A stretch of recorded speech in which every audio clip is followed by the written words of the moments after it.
Assalamualaikum warahmatullahi wabarakatuh. Anak-anak, apa kabar hari ini? Anak-anak, sebelum kita memulai pelajaran hari ini, untuk itu, marilah kita berdoa bersama-sama. Bismillahirrahmanirrahim. Rabbi zidni ilman warzuqni fahma waj'alni minas solihin. Amin. Anak-anak, perhatikan hadis berikut ini yang artinya siapa saja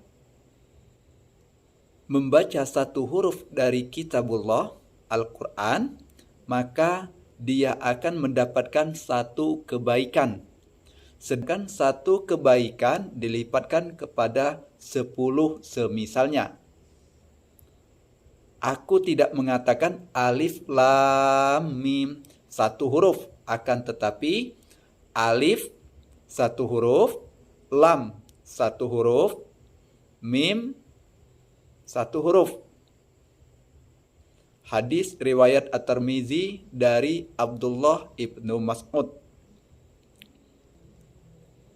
Anak-anak, sekarang kita akan belajar surah Al-Hujurat ayat 13. Mari mengaji dan mengkaji Quran surah Al-Hujurat ayat 13. A'udzu billahi minasyaitonir rajim. Bismillahirrahmanirrahim.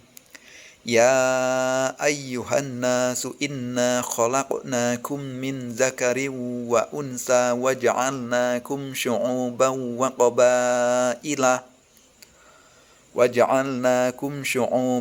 qabaila lita'arafu. Inna akramakum indallahi atqakum. Innallaha alimun khabir. Artinya, wahai manusia, sungguh kami telah menciptakan kamu dari seorang laki-laki dan seorang perempuan. Kemudian kami jadikan kamu berbangsa-bangsa dan bersuku-suku agar kamu saling mengenal. Sesungguhnya yang paling mulia di antara kamu di sisi Allah Subhanahu wa Ta'ala ialah orang yang paling bertakwa. Sungguh Allah Subhanahu wa Ta'ala Maha mengetahui, Maha teliti. Selanjutnya, perhatikan ke depan anak-anak. Memahami pesan pokok Quran surah Al-Hujurat ayat 13. Pesan pokok dari ayat ini adalah mengajarkan prinsip-prinsip dasar kesetaraan, persaudaraan, dan takwa dalam Islam. Beberapa pesan yang dapat diambil dari ayat ini adalah: 1. Kesetaraan manusia. Allah Subhanahu wa Ta'ala menciptakan semua manusia dari satu pasangan, yaitu seorang laki-laki dan seorang perempuan. Ini mengingatkan kita bahwa tidak ada superioritas satu bangsa atau suku atas yang lain. Semua manusia sama di hadapan Allah Subhanahu wa Ta'ala. Yang kedua, keberagaman sebagai kehendak Allah Subhanahu wa Ta'ala. Allah Subhanahu wa Ta'ala menciptakan manusia dalam berbagai suku dan bangsa agar mereka dapat saling mengenal satu sama lain. Ini menunjukkan bahwa keberagaman adalah kehendak Allah Subhanahu wa Ta'ala dan seharusnya menjadi sumber pengetahuan dan penghormatan antara manusia. Yang ketiga, kualitas yang mulia. Ayat ini mengatakan bahwa yang paling mulia di mata Allah Subhanahu wa Ta'ala adalah orang yang paling bertakwa. Kualitas seseorang ditentukan oleh ketakwaannya kepada Allah Subhanahu wa Ta'ala, bukan oleh status sosial, etnis, atau ekonomi. Yang keempat, pengetahuan dan pengenalan. Allah Subhanahu wa Ta'ala Maha mengetahui dan Maha mengenal. Ini mengingatkan kita bahwa Allah Subhanahu wa Ta'ala memiliki pengetahuan yang sempurna tentang setiap individu dan bahwa manusia harus saling mengenal satu sama lain untuk memahami dan menghormati perbedaan mereka. Dan yang terakhir, itu yang kelima, pesan keselarasan sosial. Ayat ini juga menciptakan kesadaran akan tanggung jawab sosial kita untuk hidup berdampingan dalam damai dan harmonis, menghormati hak dan martabat setiap individu. Sampai di sini, ada yang ingin ditanyakan? Kalau tidak ada, berarti kalian sudah faham dan mengerti isi kandungan Quran Surah Al-Hujurat ayat 13. Baik anak-anak, kita lanjut pelajaran kita hari ini, yaitu hadis tentang keragaman. Keragaman dan perbedaan adalah sunatullah yang telah sengaja Allah Subhanahu wa Ta'ala ciptakan sebagaimana dinyatakan dalam Quran Surah Al-Hujurat ayat 13. Keragaman dan perbedaan bukan untuk diperselisihkan, tetapi dicari titik persamaan yang mengantarkan pada sikap saling menghargai dan menghormati. Perbedaan bangsa, suku, dan warna kulit bukan penentu kemuliaan. Hanya takwa yang menentukan nilai seseorang. Hal ini ditegaskan juga oleh Rasulullah Sallallahu Alaihi Wasallam dalam hadisnya. Perhatikan hadisnya.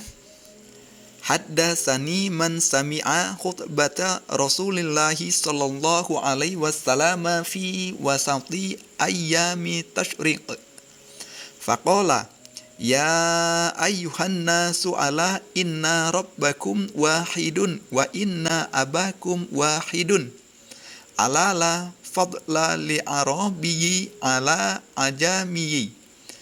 Wala li'ajamiyyi ala arabi wala ahmaru ala aswada wala aswada ala ahmaru illa bittaqwa. Aballaghtu qalu ballagha Rasulullahi sallallahu alaihi wasallam.